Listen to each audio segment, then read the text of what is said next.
founding chairman of ICAPP and co-chairman of the ICAPP Standing Committee, Secretary General of ICAPP, Honorable Ministers, Deputy Prime Minister, Honorable Minister, Leader of the Opposition, Your Excellencies, distinguished delegates, ladies and gentlemen. It is indeed my honor and privilege to welcome you today to this 8th General Assembly of ICAPP. I join you as a colleague among all of us representing political parties of Asia. I am particularly pleased that Sri Lanka's opportunity to host this important event is now a reality. This process was initiated when I participated in the special conference of Asian political parties to promote green development and build a beautiful Asia together at Xi'an, China, in May last year. This is indeed a unique forum where diversities in political ideology and different thinking on governance that extend throughout Asia have come together to discuss the common aspiration for our nations and peoples. With the strong links of history, culture, religion, and traditions that bind the countries of Asia,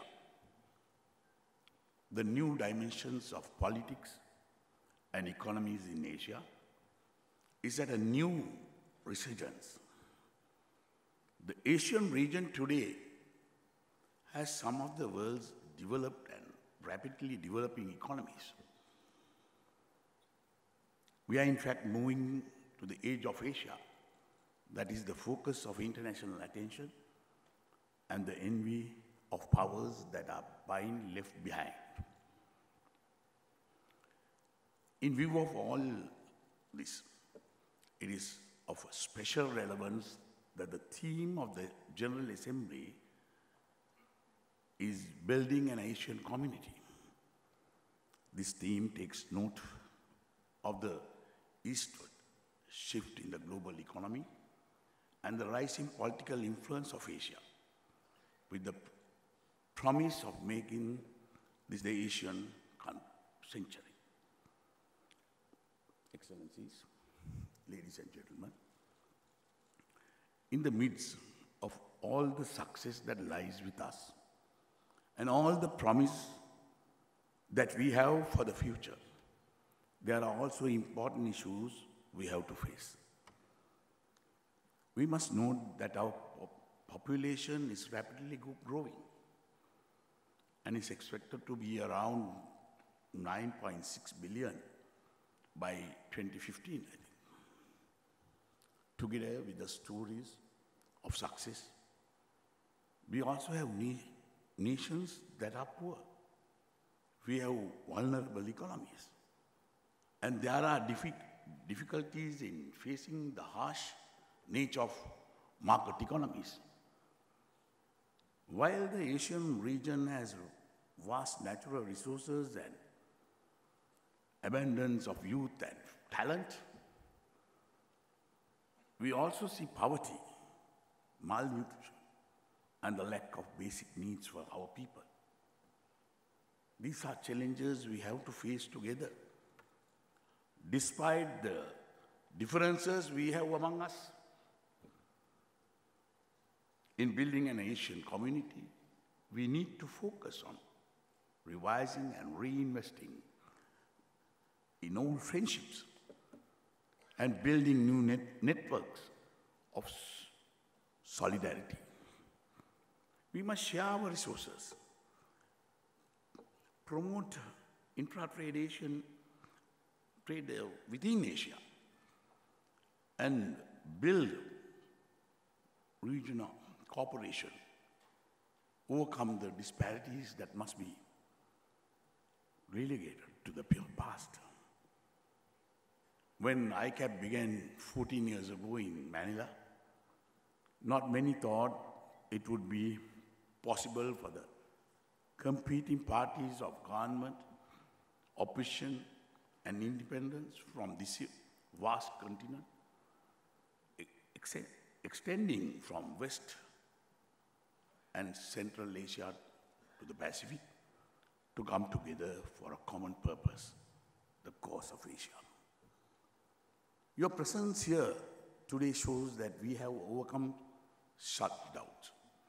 We have brought together Asia's political leaders across political divides in fraternal assemblies, as we see here today in gatherings that are cordial, constructive, with an abundance of foresight. Excellencies, ladies and gentlemen, as we seek to harvest the fruits of economic growth in this Asian century, we have also to look at unity in facing up to other issues of importance that are important to build peace and stability in Asia. The emerging trends in the world, including the parts of Asia, gives signals that are dangerous to the Asian community. We see how external forces, under the guise of democracy and other enticing slogans, seek to interfere in the domestic affairs of other countries. They show little concern about destabilizing nations. They encourage domestic disharmony. And we now see how the media, include social media, being used by the forces that are continuing the cause of division, separation, and terror. Building an Asian community requires the unity of Asia to address these dangerous trends. There must be cooperation to protect the sovereignty of the nations of Asia. We must come together to combat the threats posed by organized international crimes, drug trafficking, human smuggling, money laundering, and terrorism and its funding. I think this is a most timely occasion to remind the world of what we have earlier said, that all terrorists are the same. They are all brutal. They all carry out acts of savagery. And they all are ready to massacre innocent people. Sri Lanka can stand out in this great gathering for our experience in battling and defeating terrorism against the efforts of many external forces outside Asia.